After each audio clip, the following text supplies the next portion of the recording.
My world shattered with the force of 6 words. Your daughter is in intensive care.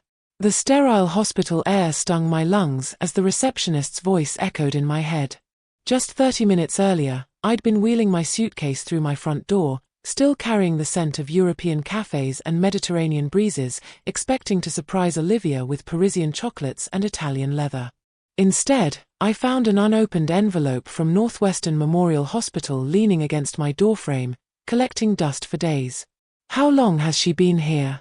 I gripped the counter, knuckles white, jet lag forgotten, as adrenaline surged through my veins. Mrs. Thompson was admitted 6 days ago following a severe auto accident. The receptionist's professional detachment only heightened my growing panic. The ICU was on the 4th floor. 6 days. My only child had been fighting for her life for 6 days, and I'd been taking selfies at the Trevi fountain, oblivious. The elevator ride to the 4th floor stretched into an eternity. My mind raced with questions that grew more frantic by the second. Why hadn't Blake called me? I'd left my international contact information with both of them. Had something happened to him, too? The ICU doors whispered open, revealing a nurse's station where a middle-aged woman looked up from her computer. "I'm Rebecca Harrison," I said, my voice surprisingly steady despite the earthquake inside me. "My daughter, Olivia Thompson, is here. I just found out." Recognition flashed in the nurse's eyes. "Linda, according to her badge. Mrs. Harrison, we've been trying to reach family members all week." Her voice held a note that sent ice through my veins. "Your daughter's condition has been critical since admission. Where's her husband?" I demanded. "Blake should be here. He should have called me immediately." Linda's eyes flicked toward a colleague before returning to mine. "Mr. Thompson was here briefly during admission. He signed the initial paperwork but hasn't returned since. We've called him multiple times regarding medical decisions." The floor seemed to tilt beneath me. "That's impossible," I whispered, though something cold and certain was already forming in my gut. "He wouldn't just leave her." Linda's expression remained neutral, but her eyes told a different story.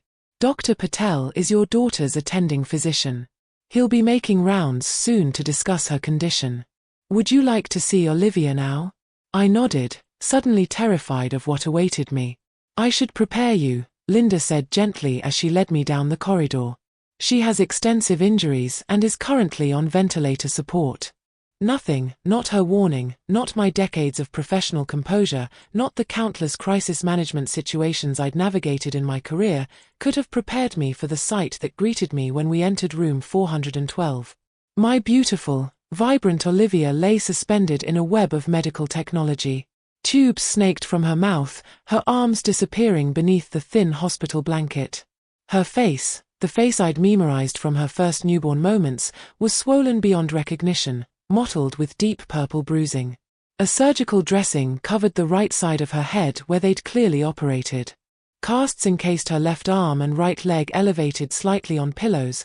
The steady beep of heart monitors and the rhythmic whoosh of the ventilator were the only sounds in the room.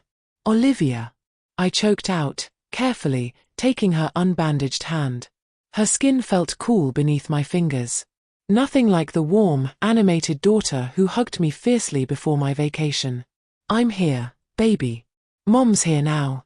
Linda checked various monitors with practiced efficiency. "She's been stable for the past 48 hours, which is a positive sign.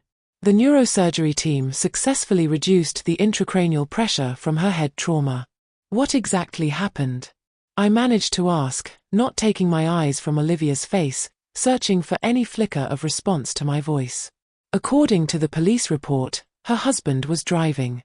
The vehicle was traveling at approximately 90 miles per hour when it lost control and hit a concrete divider. Linda's clinical description couldn't mask the horror of what she was saying. "Your daughter wasn't wearing a seatbelt. She was partially ejected through the windshield." My knees buckled. Linda guided me quickly to the chair beside the bed.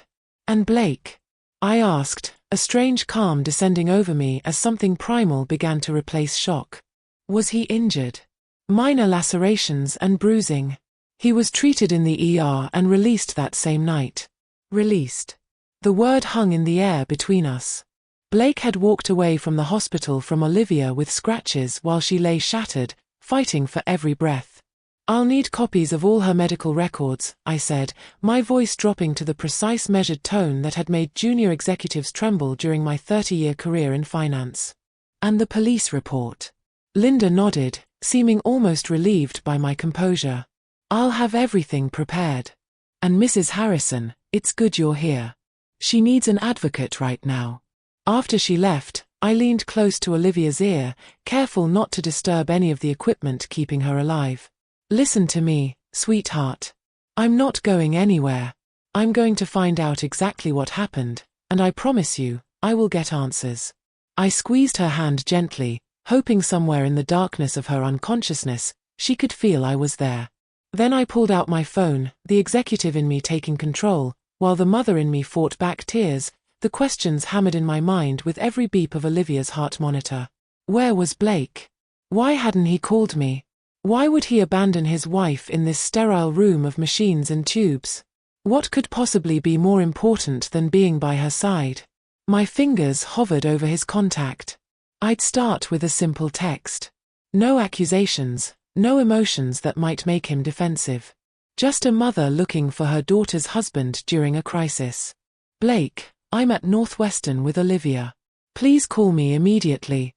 I sent it, then turned back to my daughter, gently brushing a strand of hair from her forehead, careful to avoid the bruising. "I'm going to find him, Olivia," I whispered.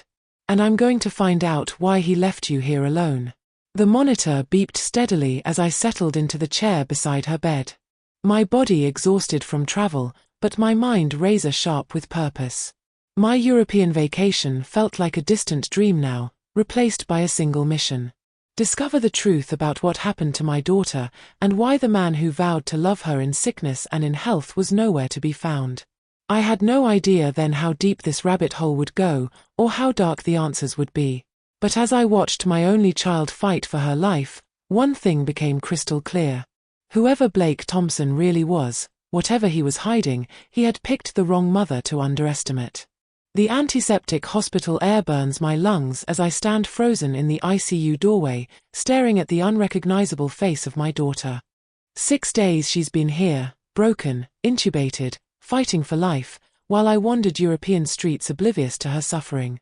The rhythmic whoosh of the ventilator punctuates the nurse's clinical explanation. High-speed crash, concrete barrier, ejection through windshield, and Blake, released the same night with minor scratches, vanished without a trace, leaving Olivia to fight alone. As I hold my daughter's cold hand, something ancient and primal awakens within me. The mother whose child lies wounded. The hunter whose target has revealed himself. Each beep of the heart monitor sharpens my focus. Each whoosh of the ventilator fuels my resolve. The questions multiply with every passing moment. Where is he? Why did he leave her? What could be more important than sitting vigil beside his broken wife? I don't have answers yet. But as I send that first text message to Blake, I make a silent vow to my unconscious daughter. I will find him. I will discover the truth. And if he has betrayed her trust, heaven help him when I do. 3 hours into my vigil at Olivia's bedside, Blake still hadn't responded to my message. Each passing minute crystallized my suspicion that something was deeply wrong. The husband who had tearfully promised to cherish my daughter in sickness and in health just 8 months ago couldn't be reached while she lay fighting for her life. Dr. and Patel, a neurosurgeon with kind eyes and a direct manner, had come and gone, outlining Olivia's injuries in excruciating detail. Traumatic brain injury requiring surgery to relieve pressure, punctured lung, lacerated liver, compound fracture of the right femur, multiple broken ribs. The litany of damage turned my stomach, but his cautious optimism about her chances for recovery gave me something to cling to. She's young and was in excellent health before the accident. He assured me those factors significantly improve her prognosis, though recovery will be lengthy. When he left, I turned my attention to the stack of documents Linda had provided, police reports, medical records, and insurance forms. The clinical language couldn't mask the horrifying reality. Blake had been driving 93 miles per hour in a 45 zone. His blood alcohol level was 0.11, well above the legal limit. He'd walked away with minor cuts while my daughter had nearly died, and then he'd vanished. Mrs. Harrison. Linda appeared in the doorway. There's an officer here who'd like to speak with you. He was the first responder at your daughter's accident. Officer Ramirez was stocky and serious, with the weathered look of someone who'd seen too many preventable tragedies. He explained that they'd been trying to reach Blake for follow-up questions about the accident. We have reason to believe Mr. Thompson may have been texting at the time of the crash in addition to the alcohol in his system, he said, his voice quiet but firm. The impact angle suggests he wasn't watching the road for several seconds before collision. White-hot rage surged through me. Have you filed charges? We're building a case for reckless endangerment and possibly vehicular assault. His disappearance complicates matters. Officer Ramirez hesitated. Mrs. Harrison, do you have any idea where your son-in-law might be? I shook my head, then paused. Not yet, but I intend to find out. After he left, I returned to my methodical investigation. I tried calling Blake again, straight to voicemail. I checked the location-sharing app Olivia had set up for family emergencies. Blake's phone location services were turned off. Next, I logged into my banking app. As a wedding gift, I'd added Olivia and Blake to one of my accounts, providing them access to emergency funds if needed. I scrolled through recent transactions, looking for any clue to Blake's whereabouts. What I found stopped my heart. A series of large withdrawals and charges had begun exactly one day after Olivia's accident. Hotel charges in Miami, restaurant bills exceeding $1,000, a yacht rental company, designer boutiques, cash withdrawals totaling over $15,000. While my daughter lay unconscious, her husband was on a spending spree in Miami. My hands trembling with rage, I opened Instagram and searched for Blake's account. He rarely posted, preferring to live life in the moment, as he always claimed. But perhaps his friends weren't so discreet. I didn't have to search long. Blake had been tagged in multiple photos posted just hours earlier by someone named Trent Lockwood. The images showed a luxury yacht filled with laughing people holding champagne flutes. Blake stood center frame in several shots, his arm around a bikini-clad woman who definitely wasn't my daughter. His face unmarked except for a small bandage above his eyebrow. The only visible evidence of the crash that had shattered Olivia's body. The caption read, "Living the dream with the boys. 3 days in and no signs of stopping. Yacht life, Miami living, blessed. 3 days." He'd been partying for 3 days while Olivia fought for her life. I zoomed in on the images, studying details with cold precision. The yacht's name was visible in one shot. Seize the Day. The coastline of Miami provided the backdrop. In another photo, Blake held up a bottle of Dom Perignon, laughing into the camera. In that moment, something fundamental shifted inside me. The concerned mother searching for her daughter's missing husband vanished, replaced by the strategic executive who had built her reputation on dismantling opponents who underestimated her. I picked up my phone and called my personal banker, Timothy, who answered despite the late hour. "Rebecca, welcome back. How was Europe?" "Timothy, I need emergency assistance." I cut in, my voice deadly calm. "I need to freeze all accounts that Blake Thompson has access to immediately. Credit cards, checking, savings, everything." Timothy's tone shifted instantly to professional concern. "Of course, may I ask what's happened?" "My daughter is in intensive care after a car accident where Blake was driving drunk. He's abandoned her and is currently spending her money on a yacht in Miami with another woman." The stunned silence lasted only a moment before Timothy's keyboard clicked rapidly in the background. "I'm implementing the security protocols now. All shared accounts will be frozen within minutes. His cards will be declined on the next attempt to use them. Thank you." I hesitated, then added, "And Timothy, I need to know exactly when he tries to use those cards and his reaction when they're declined. I'll personally monitor the accounts and alert you immediately of any attempts," he promised. "Rebecca, I'm so sorry about Olivia. Is there anything else I can do?" I glanced at my daughter's still form, the ventilator breathing for her, tubes and wires connecting her broken body to machines that kept her alive. "Yes," I said quietly. I need you to compile a complete financial history of every transaction Blake has made since marrying Olivia. Every purchase, every transfer, every withdrawal. I need to know exactly what he's done with my daughter's money. I'll have it for you first thing tomorrow, Timothy assured me. After hanging up, I turned back to Olivia, taking her hand gently in mine. I found him, sweetheart, I whispered. And he's about to discover what happens when he betrays my daughter. I settled deeper into the chair beside her bed, my mind clear, despite the exhaustion of international travel and emotional trauma. Blake Thompson was enjoying his expensive champagne on a luxury yacht, believing his wife was safely unconscious and his mother-in-law safely abroad. He had no idea that his carefree celebration was about to come to a spectacular end. I opened my laptop and began meticulously documenting everything I'd discovered. The yacht company, the Instagram posts, the financial transactions. Blake had left a digital trail of his betrayal, and I was following it with the precision that had made me a legend in corporate finance. The ventilator whooshed rhythmically as I worked, each breath it provided for my daughter fueling my determination. Blake would regret the day he decided my Olivia and by extension me was someone he could discard so carelessly. The police report lays bare the horrifying truth in black and white. Blake was drunk, speeding, possibly texting when he crashed. But that betrayal pales compared to what I discover next. While Olivia fights for life, her husband is living it up on a Miami yacht. His arm around another woman, champagne flowing freely as he spends my daughter's money. The Instagram photos tell the story his absence tried to hide. Blake hasn't been missing. He's been celebrating. With cold, methodical precision born from decades in the financial world, I make one call that will shatter his carefree paradise. As I freeze every account he has access to, I stare at my daughter's broken body and make a silent promise. This is just the beginning of what I'm about to take from him.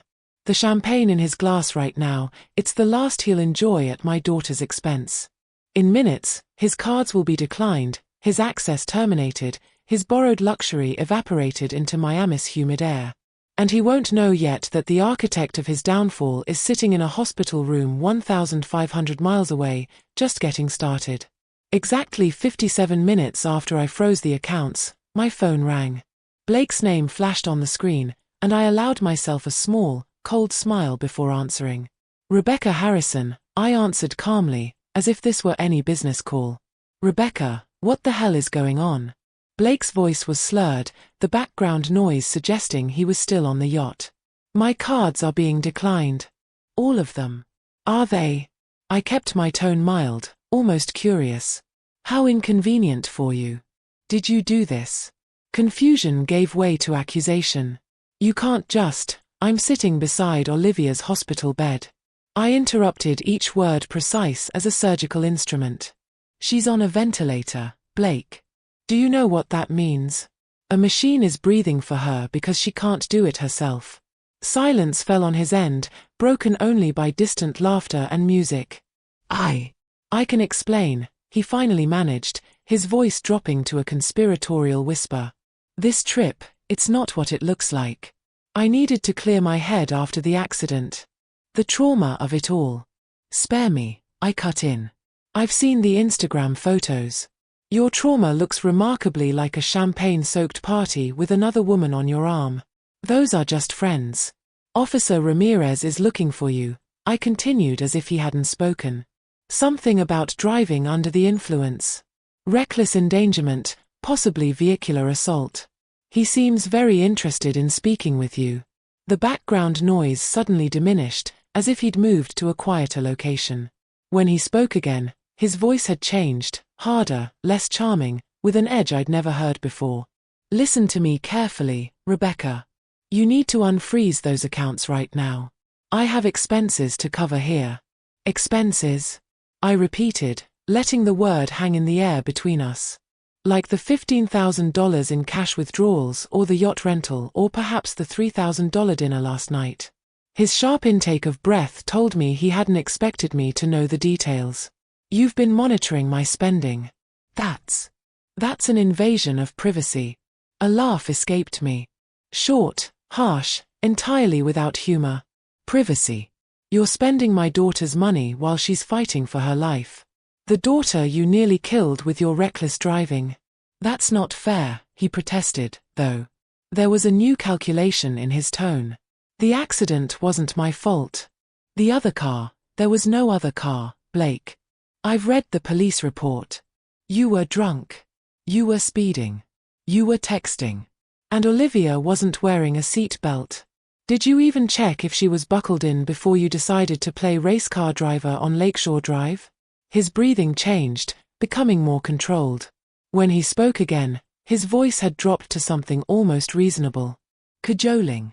Rebecca, we're family. I know you're upset. You have every right to be, but cutting off access to our accounts isn't the answer. I'll come back tomorrow. I promise. We can talk through this like adults. Our accounts, I repeated, focusing on the telling pronoun. They were never our accounts, Blake. They were my accounts that I allowed you access to as a safety net for emergencies. And as of an hour ago, your access has been permanently revoked. You can't do that. The reasonable facade cracked, revealing the fury beneath. That money is mine now. We're married. What's Olivia's is mine. There it was. The truth behind the charming smile and the practiced devotion. In his anger, he'd revealed exactly who he was and what he wanted. Actually, I can, and I have. I kept my voice level even as satisfaction bloomed within me. By the way, how do you plan to pay for that yacht now? I understand luxury rentals require final payment at the end of the charter. You bitch, he hissed, abandoning pretense entirely. You have no idea who you're dealing with. On the contrary, I replied. I know exactly who I'm dealing with now. The question is, do you? I hung up as he was mid-tirade, then silenced my phone as it immediately began ringing again. Turning back to Olivia, I gently smoothed her hair away from the surgical bandages. Your husband has quite the temper when he doesn't get his way, I told her quietly. Not the charming man you introduced me to at all. Linda entered with fresh 4 bags, checking Olivia's vitals with practiced efficiency. Everything's stable, she reported. Her latest scan shows the intracranial pressure continuing to decrease. Dr. Patel is cautiously optimistic. Thank you, I said, feeling the first glimmer of hope since entering the hospital. Linda, if a man named Blake Thompson tries to call or visit, please alert security immediately. He's not to have any contact with my daughter. Linda nodded, her expression professional, but understanding. I'll make a note in her file and alert the security desk. Family-only visitation, restricted access. After she left, I opened my laptop again, refreshing the banking portal. Timothy had worked quickly. A detailed report of Blake's spending patterns since marrying Olivia 8 months ago appeared in my secure messages. The picture it painted was damning. Small withdrawals at first, testing the waters, then larger transfers once he realized no one was watching closely. A pattern of high-end restaurants, designer purchases, weekend trips. The transactions had accelerated dramatically in the past 6 days since the accident. But something else caught my attention. Regular transfers to an account I didn't recognize, beginning just 2 weeks after the wedding. I made a note to have Timothy trace the destination. My phone lit up with a text message that had bypassed the silencing. It was from Timothy himself. Security alert. Blake Thompson attempting to withdraw cash at Miami First National ATM request denied. Multiple attempts made. I imagined Blake's growing panic as reality set in. No access to cash, credit cards declined, a luxury yacht bill coming due, likely a hotel charge pending as well. His carefully constructed house of cards was collapsing. A second text from Timothy followed. Mr. Thompson on phone with customer service, extremely agitated, claiming identity theft. Protocol holding firm. Accounts remain frozen per your instructions. I allowed myself a small grim smile. Blake's charm wouldn't work on the bank's security protocols. Those had been designed to withstand far more sophisticated manipulators than him. My laptop pinged with an email notification. Someone named Trent Lockwood, the same person who had posted the yacht photos, had just tagged Blake in a new video on Instagram. Curiosity piqued. I clicked the link. The video showed Blake in what appeared to be the yacht's main cabin, screaming into his phone, face contorted with rage. The caption read, "When the cards get declined and the party's over, someone's in trouble. Epic meltdown on champagne problems." I watched, cold satisfaction spreading through me as Blake threw what could only be described as a tantrum, hurling a champagne glass against a wall while whoever was filming laughed in the background. "So much for the devoted husband act," I murmured to Olivia. "Your friends are documenting your complete meltdown for social media, Blake. Not a good look." I downloaded the video, adding it to my growing file of evidence. Then I sent a quick message to Officer Ramirez, letting him know that Blake Thompson could be found on a yacht called Seize the Day in Miami.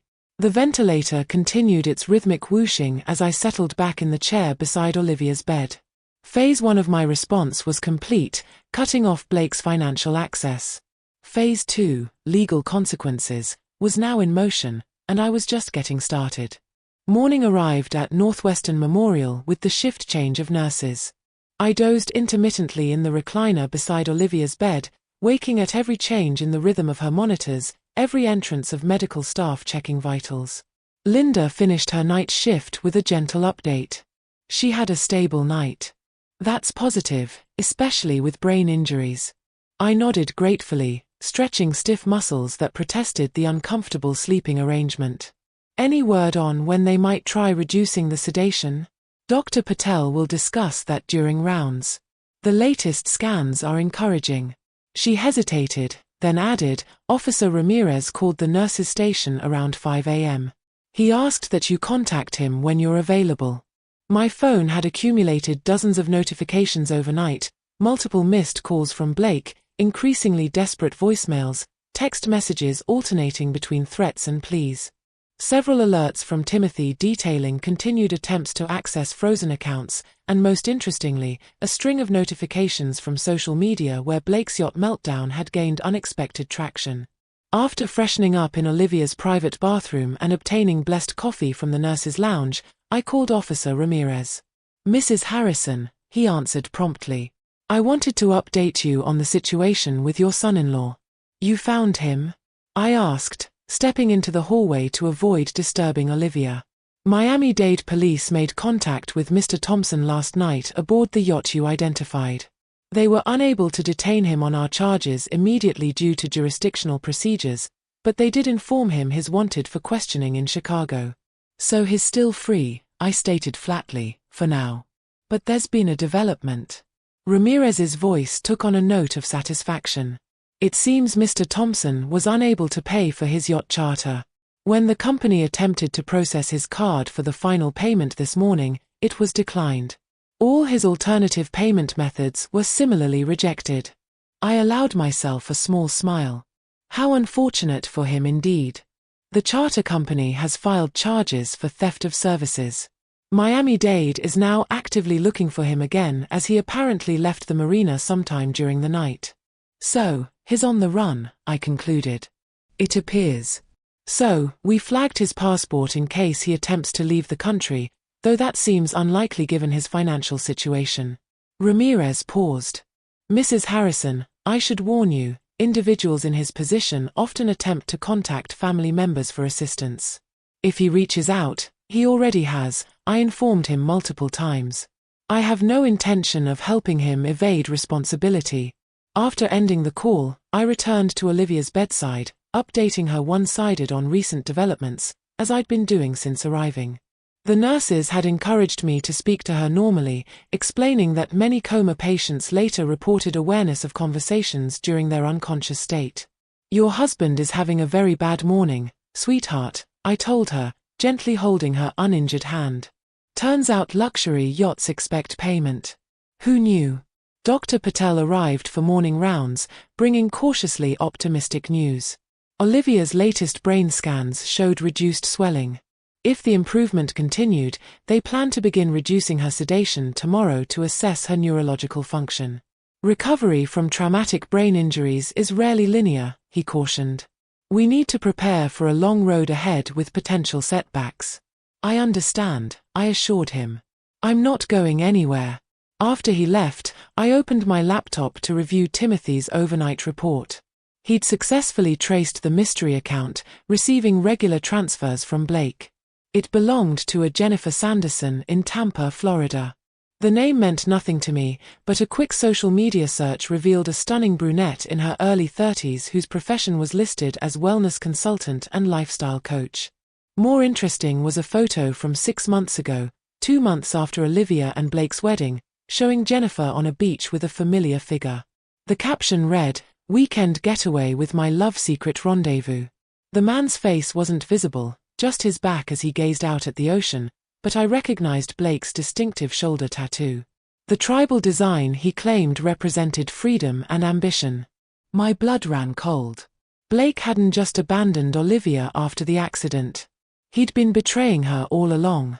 I was still processing this discovery when my phone chimed with a text from an unknown Miami number. "Rebecca, it's Blake. My phone died. We need to talk. This has all gone too far. I'm coming back to Chicago today. Please call me." I ignored it, focusing instead on composing an email to Timothy requesting everything he could find on Jennifer Sanderson. If Blake had been funneling my daughter's money to this woman, I wanted to know exactly how much and for how long. My phone chimed again. "I know you're reading these. Look, I screwed up, okay? But cutting me off completely is extreme. I need access to at least one card to get home to Olivia. Don't you want me there with her?" The audacity was breathtaking. After abandoning her for 6 days to party in Miami with another woman, likely one of many, if Jennifer Sanderson was any indication, he was attempting to portray himself as the concerned husband, desperate to return to his wife's side. A third message arrived. "If you don't help me, I'll have to explain to Olivia why her mother left me stranded without resources. Is that what you want when she wakes up? For her to know you tried to destroy our marriage?" There it was. The threat, the manipulation, the calculated play on family loyalty. I could almost admire the technique if it weren't so transparent. My response was brief. "Officer Ramirez is eager to speak with you about driving under the influence and reckless endangerment. I suggest you use your return to Chicago to visit the police station first. As for resources, perhaps Jennifer Sanderson in Tampa can help." His reply came instantly. "Who the hell is Jennifer? What are you talking about?" I didn't bother responding. Instead, I forwarded our entire text exchange to Officer Ramirez, adding Jennifer Sanderson's information and the evidence of Blake's ongoing infidelity. The morning progressed with a steady stream of medical personnel checking Olivia's condition. Physical therapists moved her limbs gently to prevent muscle atrophy. Respiratory specialists adjusted ventilator settings. Each interaction reinforced the severity of her injuries and the long recovery ahead. Recovery that Blake had clearly had no intention of supporting until his financial access was cut off. Shortly after noon, Timothy called with another update. "Rebecca, Blake Thompson just tried to use his secondary credit card, the one he kept in Olivia's name, but that you weren't aware of until yesterday." "And?" I prompted, stepping into the hallway again. "We froze that one, too, of course. But here's the interesting part. He was attempting to purchase a one-way ticket to Cancun, Mexico, not Chicago. So much for his text about rushing back to Olivia's side. Can you send me the details?" "Already done.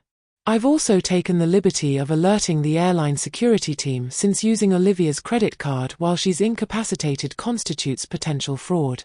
"Thank you, Timothy," I said, genuine appreciation in my voice. "You've gone above and beyond. It's the least I can do. My sister went through something similar with her ex-husband." His voice hardened slightly. "Men who take advantage of women deserve everything that's coming to them." After ending the call, I stood in the hospital hallway watching medical staff hurry past. Blake wasn't just a neglectful husband who'd made a terrible mistake. He was actively attempting to flee the country, using my daughter's credit to escape the consequences of nearly killing her. The phone in my hand buzzed with yet another message from Blake. This one reverting to threats. "You've made a serious mistake. I have rights to that money as Olivia's husband. My lawyer will destroy you for this financial interference." I smiled grimly at the empty threat. In my 30-year finance career, I'd faced down corporate raiders and hostile takeovers from men far more powerful and sophisticated than Blake Thompson. His legal posturing was as empty as his promises to Olivia had been. Returning to my daughter's room, I found Linda preparing to end her shift.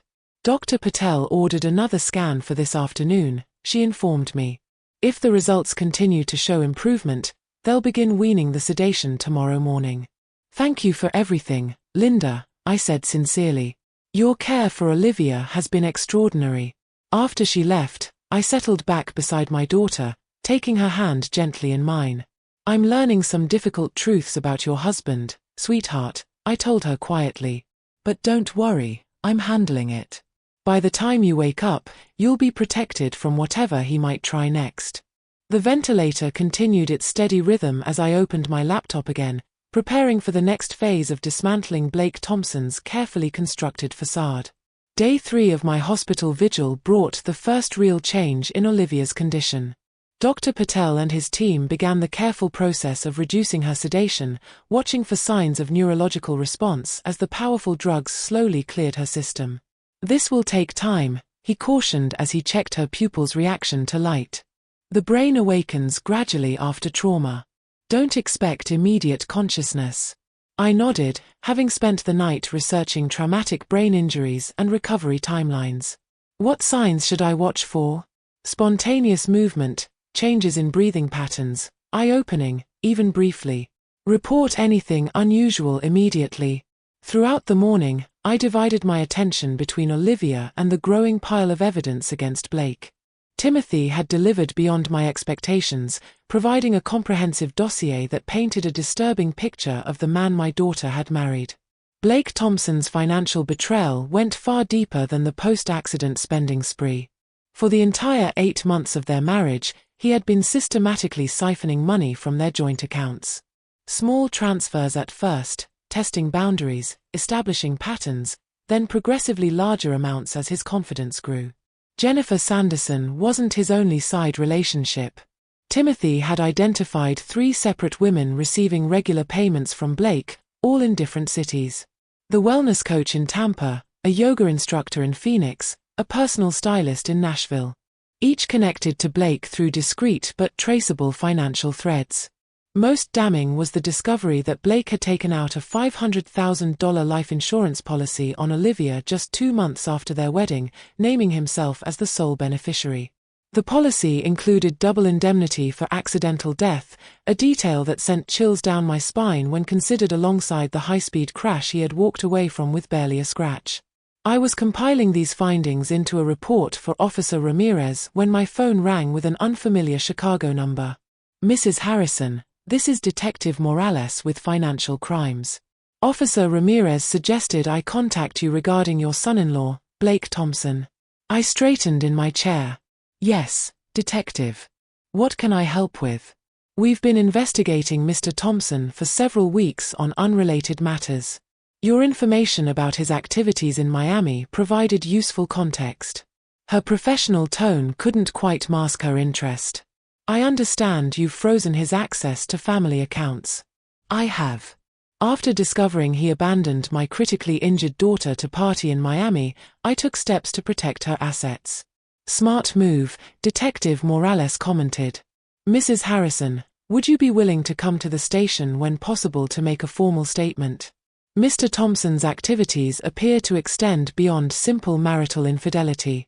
I can't leave my daughter right now, I explained. She's in critical condition, and they're beginning to reduce her sedation today. I understand completely. I'd be happy to come to you if that works. The information you've gathered could be vital to our investigation. We arranged for her to visit the hospital that afternoon. After ending the call, I turned back to Olivia, watching for any sign that she might be emerging from the chemically induced coma. The police are very interested in your husband, sweetheart, I told her, continuing our one-sided conversations. It seems you weren't his only victim. A nurse I hadn't met before. Her badge read, Sophie, entered to check Olivia's vitals. Talk to her as much as possible, she encouraged, adjusting and 4-line. Familiar voices can help guide patients back as sedation lifts. I've been telling her everything that's happening, I admitted, though I wonder if learning about her husband's betrayal is really what she needs right now. Sophie's hands stilled momentarily. You'd be surprised what patients process during emergence. Sometimes understanding the truth, even difficult truths, provides necessary closure. Her words stayed with me after she left. Would knowing Blake's true nature help Olivia heal or compound her trauma? It was a question without an easy answer. My phone buzzed with a text from Timothy. Blake Thompson attempting to access home equity line of credit on Chicago property. Request denied due to joint ownership requiring dual signatures. So, he was trying to mortgage their house now, the house I had helped them purchase as a wedding gift, insisting on keeping Olivia as co-owner on the deed, despite Blake's subtle attempts to have it placed solely in his name. Another bullet dodged thanks to maternal intuition. Detective Morales arrived shortly after lunch, professional and focused. In her early 40s with shrewd eyes that missed nothing, she reminded me of myself at that stage of my career. Blake Thompson first appeared on our radar 3 months ago, she explained after expressing genuine sympathy for Olivia's condition. A previous girlfriend filed a complaint alleging he had opened credit accounts in her name without permission. The case seemed straightforward until we discovered similar complaints in 2 other states. He's done this before, I stated, pieces clicking into place. She nodded. We believe, Mr. Thompson targets women with assets or good credit, establishes relationships, then systematically exploits their finances. Your daughter appears to be his latest victim, though the vehicle accident adds a disturbing new dimension. I shared everything I had discovered.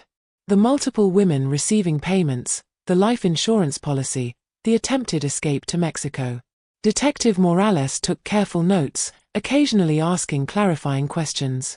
The Miami-Dade police have issued a warrant for his arrest on the theft of services charge, she informed me. Once apprehended, we can extradite him to face charges here in Chicago. What about the accident? I asked. Olivia nearly died because of his reckless driving. Officer Ramirez is building that case separately. The blood alcohol evidence combined with the speed and texting creates a strong foundation for serious charges. She hesitated. Mrs. Harrison, given the life insurance policy and the pattern of behavior, we're also investigating whether the accident was entirely accidental. The implication hung in the air between us. Had Blake deliberately caused the crash, hoping to collect on Olivia's insurance? The thought was almost too monstrous to contemplate. You think he tried to kill her? I said flatly. We're exploring all possibilities, Detective Morales replied carefully. The policy, his immediate abandonment of the scene, the attempt to flee the country. These raise serious questions. After she left, I sat beside Olivia, processing this darker possibility. The ventilator continued its steady rhythm, though the doctors had adjusted the settings as they monitored her ability to initiate breaths independently. I knew something was off about him from the beginning, I told her quietly. But I never imagined anything like this. I'm so sorry I didn't protect you better.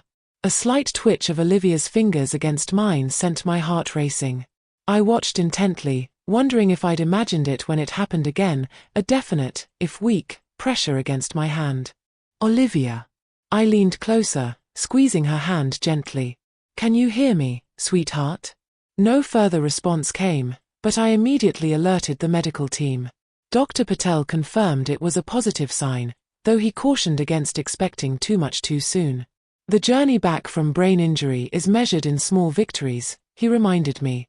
This is a good sign, but patience remains essential. That evening, as I prepared for another night in the uncomfortable recliner, my phone rang with a number I didn't recognize. Thinking it might be related to the investigation, I answered. Mrs. Harrison. A woman's hesitant voice came through. You don't know me, but I think we need to talk about Blake Thompson. Who is this? I asked, instantly alert. My name is Melissa Winters. I was engaged to Blake 2 years ago before he met your daughter. Her voice trembled slightly. I just saw his meltdown video going viral online, and I recognized him immediately, though he used a different name when I knew him. I sat up straighter. I'm listening. The police never believed me when I tried to report what he did. Maybe they'll believe you. She took a deep breath. Mrs. Harrison Blake isn't just a cheater and a thief. He's dangerous. And if what I'm reading online about your daughter's accident is true, then history is repeating itself in the worst possible way. What do you mean? I asked, though a terrible suspicion was already forming. 2 years ago, Blake, or Jason as I knew him then, took out life insurance on me. 3 weeks later, he was driving when we had a serious accident.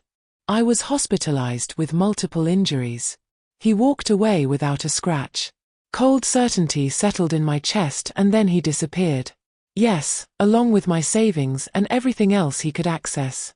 The police called it an unfortunate accident and Blake's behavior morally reprehensible but not criminal. Bitterness colored her voice. I've spent the past 2 years rebuilding my life and credit. Melissa, I said, my executive mind already calculating the implications of this new information. Would you be willing to speak with the detectives investigating Blake? Your experience could be crucial evidence. That's why I'm calling.